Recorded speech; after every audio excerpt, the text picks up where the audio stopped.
Hello दोस्तों, नमस्कार। मेरा नाम है राजकुमार और आप देख रहे हैं मेरा YouTube channel Om A to Z success. दोस्तों, Om A to Z success एक ऐसा चैनल है जिसमें आपको हिंदी संपूर्ण व्याकरण की संपूर्ण जानकारी ए टू जेड मिलेगी और आप इसके वीडियो आप step by step part wise देख सकते हैं। तो आज ये पार्ट 12 में बना रहा हूँ आप लोगों को। तो दोस्तों, आप लोग अगर पिछली वीडियो नहीं देखे हैं तो मैं इस वीडियो के एंड स्क्रीन में आपको उन वीडियो का लिंक दे दूंगा। आप वहां पे जाके इनके वीडियो को स्टेप बाय स्टेप देख सकते हैं। तो या फिर आप यूट्यूब चैनल पर ओम A to Z success type करें और वहां पे आपको लोगो दिखाई देगा। उस लोगो पर आप क्लिक करेंगे, जैसे वीडियो के ऑप्शन पर जाएंगे, वहां पे सारे वीडियो आपको दिखाई देंगे। तो दोस्तों, आइए स्टार्ट करते हैं आज का अपना पार्ट विराम चिन्ह। और हिंदी व्याकरण का ये बहुत ही इम्पोर्टेंट पार्ट है, आप लोग इसको ज़रूर देखिएगा दोस्तों।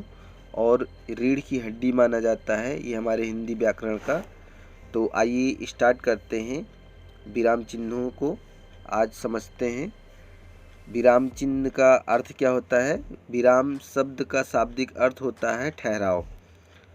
एक व्यक्ति अपनी बात कहने के लिए, उसे समझाने के लिए, किसी कथन पर बल देने के लिए, आश्चर्य आदि भावों की अभिव्यक्ति के लिए कहीं कम समय के लिए तो कहीं अधिक समय के लिए ठहरता है। भाषा के लिखित रूप में उक्त ठहरने के स्थान पर जो निश्चित संकेत चिन्ह लगाए जाते हैं उन्हें ही विराम चिन्ह कहते हैं।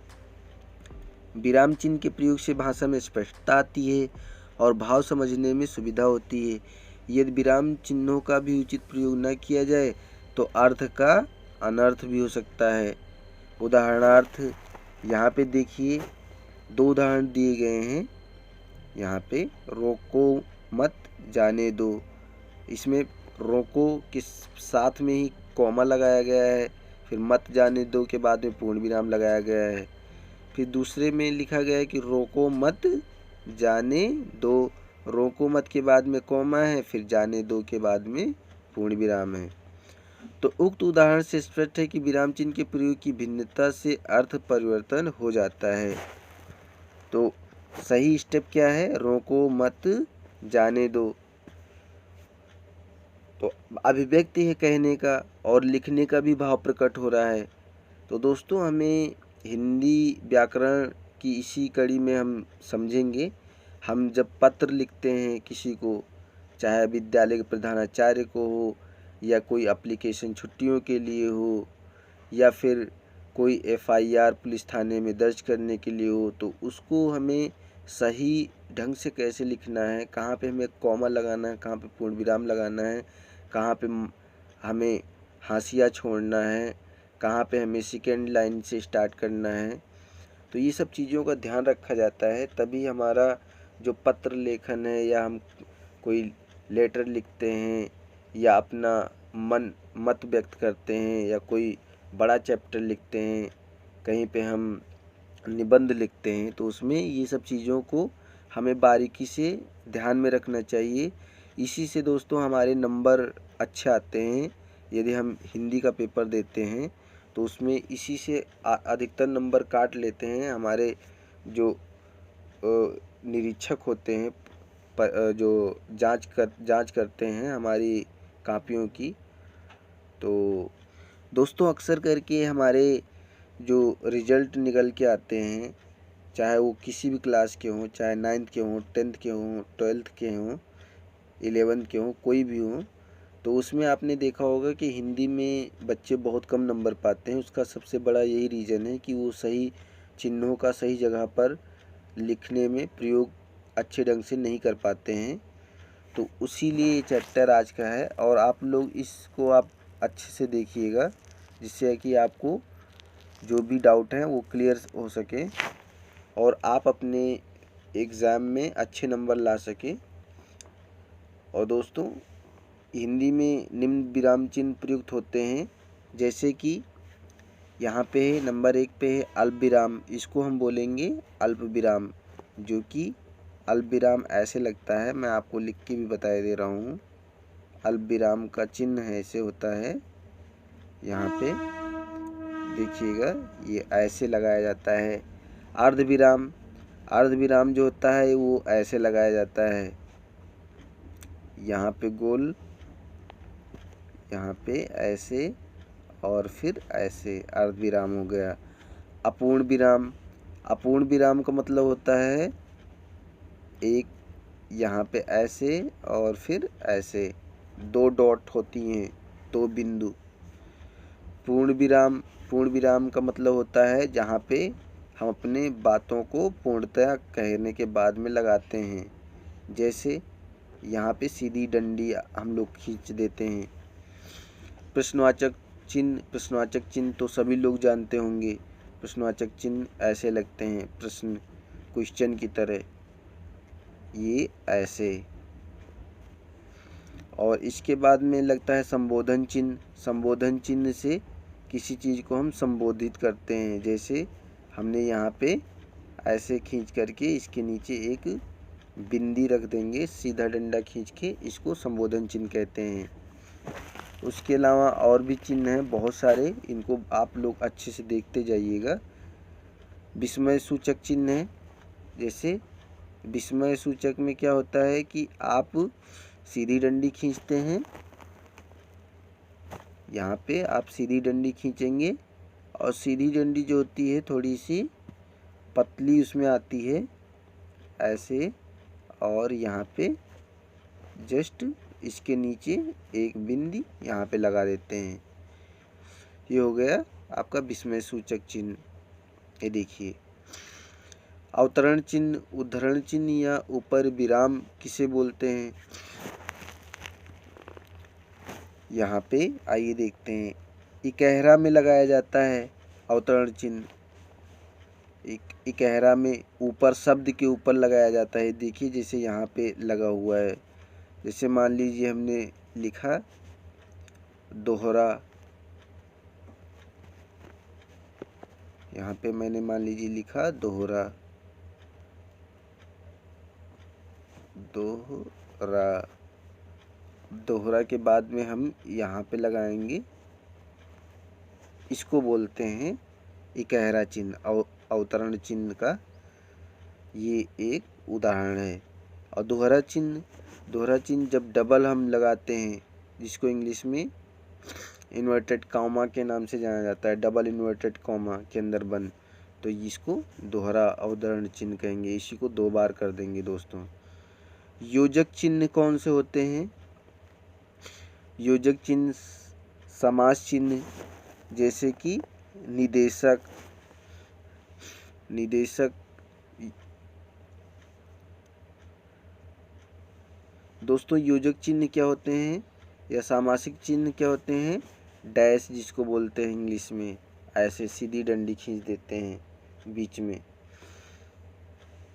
निदेशक चिन्ह बड़ी डंडी होती है, ये देखिए बड़ी डंडी खींची जाती है, उसको निदेशक चिन्ह कहते हैं। विवरण चिन्ह, विवरण चिन्ह जो होता है वो दो ऐसे बिंदु के, दो बिंदुओं के बीच में एक डंडी खींच दी जाती है, उसको विवरण चिन्ह कहते हैं। और जो ये डंडी है दोस्तों, ये डंडी जो है आपकी, ये यहाँ से स्टार्ट होती है दो बिंदुओं के साथ में। हंसपद विस्मरण चिन्ह जो होता है आपका, वो कुछ इस तरह से होता है। हंसपद विस्मरण चिन्ह जब हम किसी शब्द को लिखते समय भूल जाते हैं तो इस चिन्ह का प्रयोग करके ऊपर शब्द को लिख देते हैं और हमारा वाक्य पूरा हो जाता है। इसे ही संक्षेपण लाघव चिन्ह, ऐसे आपको जीरो की तरह आपको दिखाई देता है, ये ऐसे जीरो की तरह ऐसे, इसको हम बोलेंगे संक्षेपण या लाघव चिन्ह। तुल्यता सूचक या समता सूचक चिन्ह, समता का मतलब होता है बराबर। जब कोई दो तुलनात्मक वस्तुएं बराबर बराबर हों तो उसको हम बराबर की मात्रा में यहाँ पे चिन्हों के द्वारा भी दर्शा सकते हैं, न शब्द न लिख कर के दोस्तों। कोष्टक चिन्ह, कोष्टक चिन्ह में देखिए छोटा कोष्टक हो गया, एक इससे बड़ा कोष्टक हो गया, ठीक है। एक मंजिला कोष्ठक हो गया, ये 3 कोष्ठक होते हैं।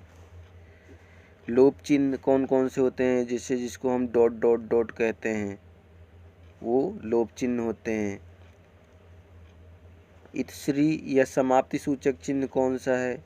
समाप्ति, जब किसी शब्द को हम समाप्ति के संबोधन से ख़त्म करते हैं तो वहाँ पे ऐसे आपको या जीरो करके ऐसे करके आपको दिखाई देते होंगे वाक्यों के अंत में, या फिर डबल ऐसे आपको कुछ लाइनें एक साथ में खींची दिखाई देती हैं, तो उसको हम इतश्री समाप्ति सूचक चिन्ह कहते हैं।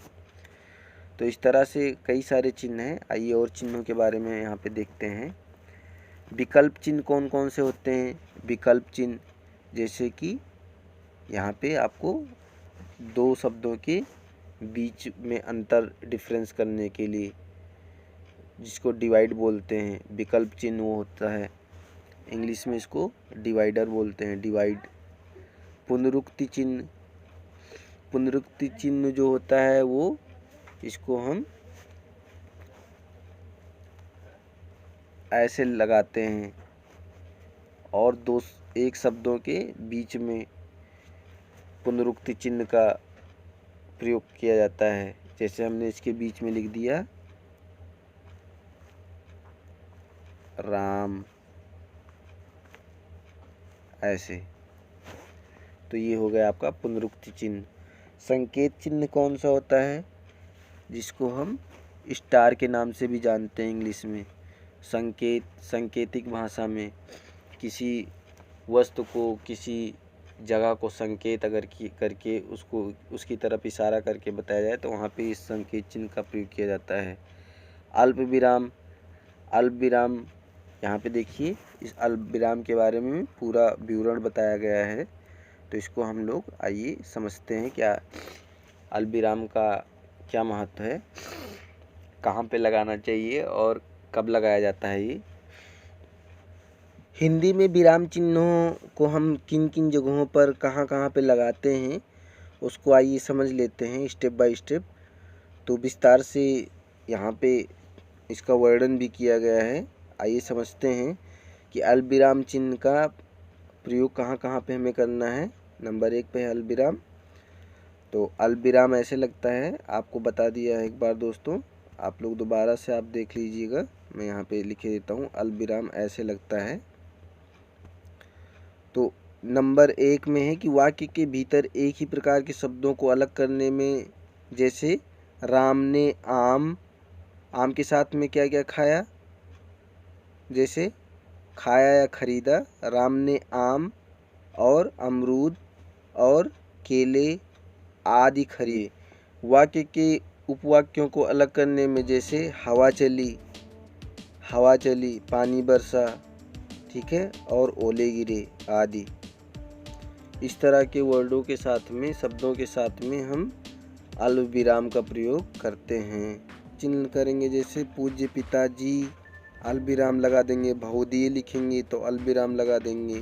तो इस तरह के कुछ उदाहरण दोस्तों, इनको आप लोग अच्छे से देख लीजिए और इनको जगह जगह पर प्रयोग करना आप चालू कर सकते हो। अर्धविराम, ऊपर अल्पविराम का प्रयोग हमने सीखा, अब यहाँ पे अर्धविराम। अर्धविराम का चिन्ह का प्रयोग वाक्य के ऐसे उपवाक्यों को अलग करने में जिनके भीतर अल्पविराम या अल्पविरामों का प्रयोग हुआ हो। जैसे ध्रुव स्वामिनी में एक और ध्रुव स्वामिनी, मंदाकिनी, कोमा आदि स्त्री पात्र हैं, दूसरी ओर रामगुप्त, चंद्रगुप्त, शिखर स्वामी आदि पुरुष पात्र हैं। जब एक ही प्रधान उपवाक्य पर अनेक आश्रित उपवाक्य हों, जैसे सूर्योदय हुआ, अंधकार दूर हुआ, वहाँ पे अर्धविराम का प्रयोग होगा। जैसे और भी उदाहरण, पक्षी चहचहाने लगे और मैं प्रातः भ्रमण को चल पड़ा।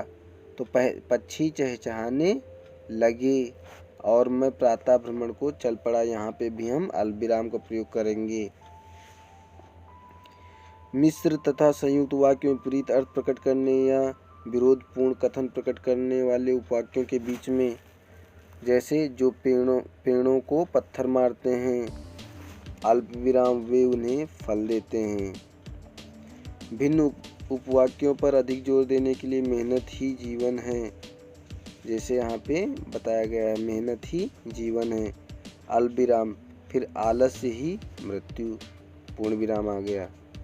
अपूर्ण विराम, जहाँ पे विराम ना लिया जाए।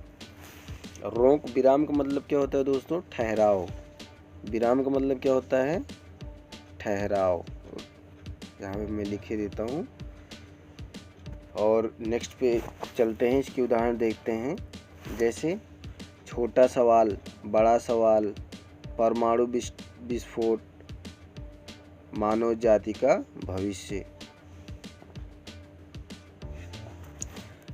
तो यहाँ पे चौथे नंबर पर है आपका पूर्ण विराम। पूर्ण विराम मैंने ऊपर ही आपको बता दिया दोस्तों। किसी वाक्य को जब हम पूरा बोल देते हैं, पूरा लिख देते हैं, वाक्य समझ में आता है कि पूरा वाक्य हमारा यहाँ पे पूर्ण हुआ है, तो वहाँ पे हम पूर्ण विराम का हम प्रयोग करते हैं। पूर्ण विराम का आप चिन्ह जानते ही दोस्तों, सीधी डंडी हम खींच देते हैं। जैसे कि राम बाजार चला गया, चला गया के बाद में हम पूर्ण विराम लगा देंगे। जैसे यहाँ पे और भी उदाहरण है, मजीद खाना खाता है। ठीक है, यदि राम पढ़ता तो अवश्य उत्तीर्ण होता। ये देखिए, यदि राम पढ़ता, अल्प विराम लगा दिया गया है यहाँ पे, तो अवश्य उत्तीर्ण होता के बाद में पूर्ण विराम है, क्योंकि यदि राम पढ़ता यहाँ पे वाक्य पूरा नहीं हो रहा है। यदि राम पढ़ता तो अधूरा वाक्य है, तो अवश्य उत्तीर्ण होता। यदि राम पढ़ता तो अवश्य उत्तीर्ण होता है, तब यहाँ पे हमें मिला क्या कि हमारा वाक्य पूरा हो गया, तब यहाँ पे हमने पूर्ण विराम लगा दिया। इसी तरह के अन्य उदाहरण हैं दोस्तों। वीडियो लंबी ना हो जाए इसके लिए मैं आपको कुछ ही उदाहरण बता पाऊँगा। तो प्रश्न सूचक चिन्ह किसे कहते हैं? प्रश्न सूचक, जिसमें हम कोई प्रश्न किसी से पूछते हैं और उन वाक्यों के अंत में प्रश्नवाचक चिन्ह लगाते हैं। और अक्सर करके विद्यार्थी कई जगहों पर गलती करते हैं कि किसी भी प्रश्न को जब वो पूछते हैं, वाक्य लिखते हैं, तो उसके अंत में वो प्रश्नवाचक चिन्ह लगाना भूल जाते हैं। लेकिन हमें ऐसा नहीं करना है, हमें हमेशा प्रश्नवाचक चिन्ह को लगाना है यदि हमें अच्छे मार्क्स लाने हैं तो। जैसे तुम कहाँ रहते हो, तुम क्या खाते हो, तुम क्या पीते हो, तुम किसके पुत्र हो, ये सब प्रश्नवाचक चिन्ह हैं। संबोधन चिन्ह, संबोधन चिन्ह में जैसे संबोधन चिन्ह जैसे हम किसी को संबोधित करते हैं। जैसे मोहन इधर आओ, रोहन क्यों रो रहे हो, तो संबोधन करके बोला जा रहा है, तो वहाँ पे संबोधन चिन्ह लग जाएगा। संबोधन चिन्ह का भी यहाँ पे आपको ऐसे लगाना है संबोधन चिन्ह। विस्मय सूचक चिन्ह किसे कहते हैं? विस्मय सूचक चिन्ह भी सेम संबोधन चिन्ह की तरह ही होता है, लेकिन ये क्या होता है कि इसकी मोटी डंडी ऊपर से आकर के नीचे पतली हो जाती है और वहाँ पे हम बिंदी रख देते हैं, तो इसी को विस्मय सूचक चिन्ह कहते हैं। जब कोई हम हर्ष, शोक, घृणा, भय, विस्मय आदि भावों को प्रकट करते हैं, तो वहाँ पे विस्मय सूचक चिन्ह का प्रयोग किया जाता है।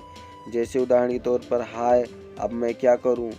हाय के बाद में आप विस्मय सूचक चिन्ह देख रहे हैं, अब मैं क्या करूँ। फिर यहाँ पे प्रश्न पूछा गया है दोस्तों, इसलिए यहाँ पे प्रश्नवाचक चिन्ह लगाया गया है। अवतरण चिन्ह, अवतरण चिन्ह किसे कहते हैं? जब किसी के कथन को ज्यों का त्यों उद्धृत किया जाए, ठीक है, तो उस कथन के दोनों ओर इसका प्रयोग किया जाता है, इसलिए इसे उद्धरण चिन्ह या ऊपरी विराम भी कहते हैं। अवतरण चिन्ह दो प्रकार का होता है, इकहरा होता है और दोहरा भी होता है। इकहरा जब किसी कवि का उपनाम, पुस्तक का नाम, पत्र पत्रिका का नाम और लेख या कविता का शीर्षक आदि का उल्लेख करना हो। जैसे रामधारी सिंह दिनकर ओज के नहीं आज के कवि हैं।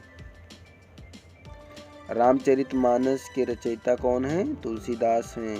तो रामचरितमानस, ये पूरा हमारा शब्द क्या आ गया? एक रामचरितमानस जो हमारा शब्द है ये हमारा आ गया एक छोटे कॉमा के अंदर,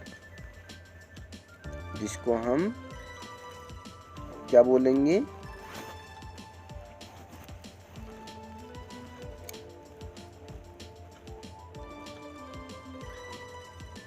अवतरण चिन्ह।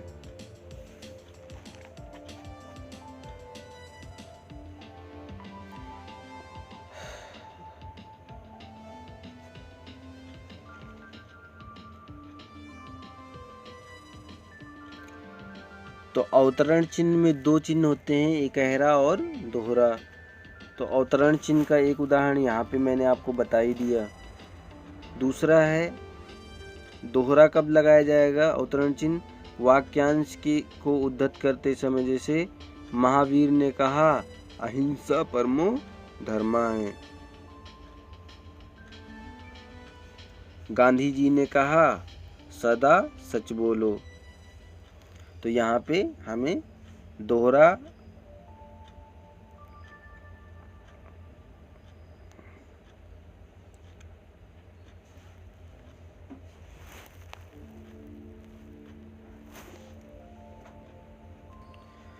तो यहाँ पे दोस्तों दोहरा अवतरण चिन्ह का प्रयोग किया गया है।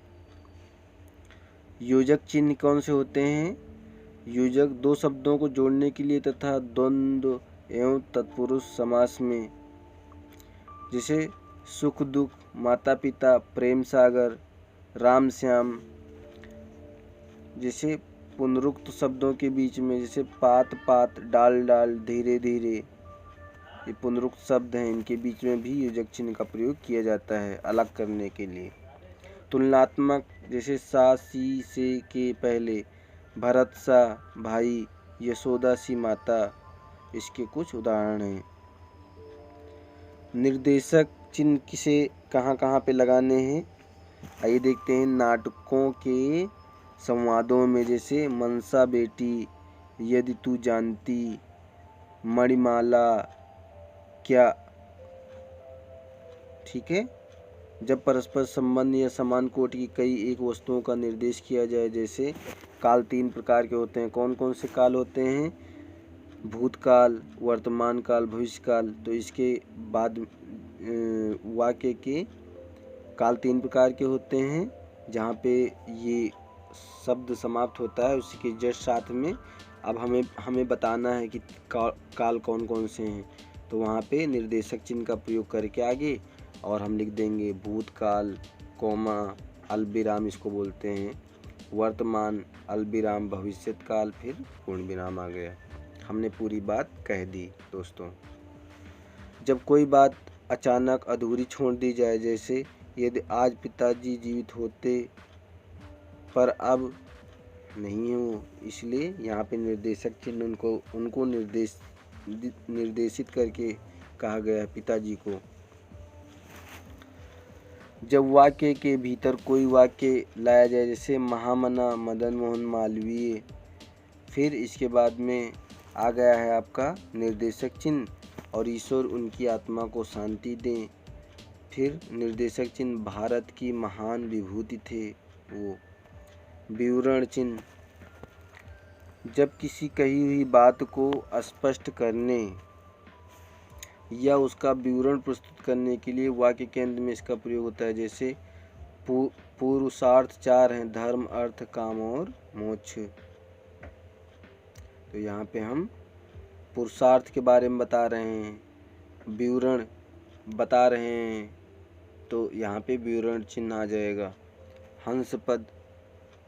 हंसपद 12वें नंबर पर आ गया आपका, ये हो गया हंसपद चिन्ह। इसे विस्मरण चिन्ह भी कहते हैं। अतः लिखते समय यदि कुछ लिखने में रह जाता है तब इस चिन्ह का प्रयोग कर उसके ऊपर उस शब्द का या वाक्यांश को लिख दिया जाता है। जैसे मुझे आज जाना है, तो मुझे आज जाना है, कहाँ जाना है? अजमेर। हमने अजमेर भूल गए, इसलिए यहाँ पर हमने अजमेर को ऊपर लिख दिया, तो ये शब्द पूरा हो गया है कि मुझे आज अजमेर जाना है। संक्षेप चिन्ह का आइए देखते हैं। इसे लाघव चिन्ह भी कहते हैं। अतः किसी बड़े शब्द को संक्षिप्त रूप में लिखने हेतु आद्य अक्षर के आगे इस चिन्ह का प्रयोग किया जाता है। जैसे संयुक्त राष्ट्र संघ, ठीक है, संयुक्त राष्ट्र संघ। मोहनदास करमचंद गांधी, मोहनदास करमचंद गांधी, जिसको हम इंग्लिश में शॉर्ट भाषा बोलते हैं, शॉर्टकट। जैसे डॉक्टर राजेंद्र, तो डॉक्टर